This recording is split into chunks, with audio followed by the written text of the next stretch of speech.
Hello, welcome to this first safety presentation video by Team 6705, also known as Wildcat 5e. So in this series of these videos, we're going to talk about various safety topics, and so hopefully you or other members of your team, or whoever is watching, will be able to improve your safety program of your team. So first things first, I'm going to go over the schedule of the videos.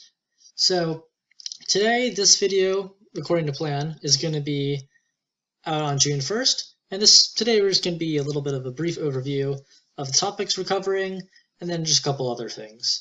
So videos will be released on Mondays and Wednesdays for a couple of weeks in duration, and they will cover a variety of topics. So today's June 1st. In 2 days, June 3rd, the next video will be out.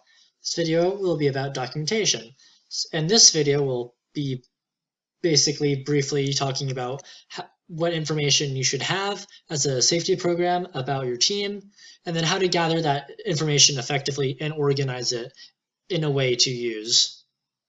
And then the next week, June 8th, the topic for that day will be the safety binder, which is a organized binder that all teams are required to have, and we'll just gonna go over the information of that we have in our binder and then make some comments on it for an example of what your team could possibly have going forward in the creation of your own safety team and your own safety program.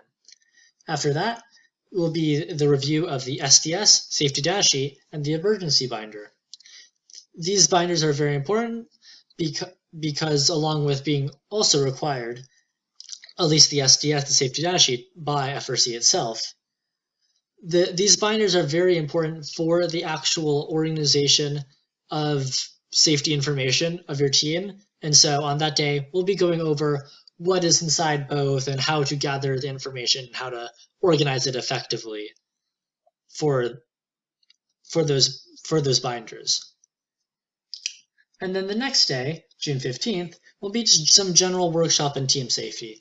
So this will just cover some brief topics on the general safety in the workplace, and then just other smaller topics such as like proper tool use and just proper guide and how to establish proper safety guidelines for in your workplace while working on your robot in general, and how to maintain and ensure that people follow the common safety guidelines that you put forth as a safety program. The next day, June 17th, that video will be covering first aid materials, competition safety, and the pit. So on this day, fairly self-explanatory from the topic title, we're just going to be covering what items you should have in your first aid kit, and then also how to ensure that your team follows proper safety rules at competitions, and how to further orientate your safety protocols at competitions specifically for your team. And then also how to organize a pit effectively and safely as well. On June 22nd, we're going to be going over a more specific topic, the battery split kit, which is one of the more common things to have. So it is very important, especially if you're starting off your own safety program, to have a battery split kit, know how it works and how it's used and how to gather materials and such.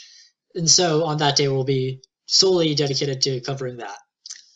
On the next day, June 24th, will be how to present your safety information to your own team and judges, both of which are very important because, for one thing, for your safety program to sustain itself, that your team members on your team need to know the safety program and various safety procedures. And so we'll be talking about how to do that, and as well at competition, safety judges will come around and ask about your safety program. So we're going to briefly go over how to communicate with them as well.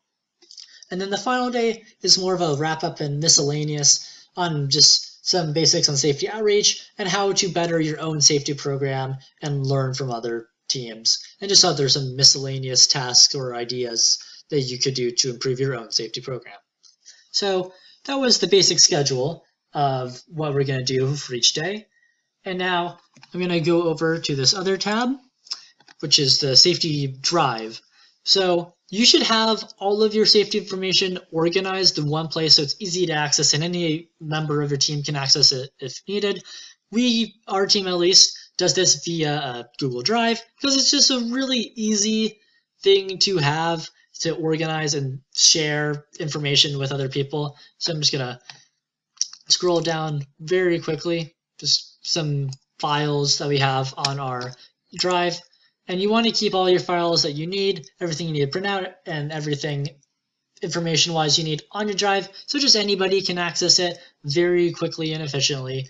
And so just have a framework of how to communicate information about safety in your team without necessarily your safety captain or the physical materials needing to be there. So the final thing we're going to talk about today is just the culture of safety and the role of a safety captain. So for the culture of safety, the official FRC manual defines it as instilling a culture of safety because we have to embrace and pursue the mission of the first organization. And because of this, the teams that have safety programs need to have and lead other teams as well, which is an important facet of the culture of safety, and developing their specific programs, policies, and guidelines to have a lasting impact on the members of their own teams and other teams as well. And basically, the way to do this is just to have a strong safety program and having established strong guidelines and protocols and just having the information set out, which is at least the start of a good culture of safety, to make sure that all members of your team will be practicing their own safety protocols of your team and to ensure that they will follow them and then adapt their behaviors if needed when pursuing any specific task that they need to when they need to do when building the robot. And so the final topic we're going to talk about briefly, just possibly if you're watching this from another team, you might be the safety captain. So I encourage you just to read this document in general. It's the first safety manual. They put one out for each year. And so for being a safety captain, they have these bullet points of what you need to do. So the main thing of all of these things you're required to do is information.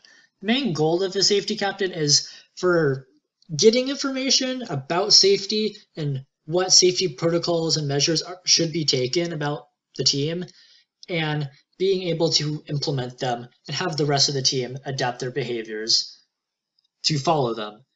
And so safety captain is a very important member of the team who can gather and organize and dispense information regarding the safe practices to the team, and then promote a culture of safety as well. Going back to this culture of safety, that's one of the other things that a safety captain should do, is promoting a culture of safety.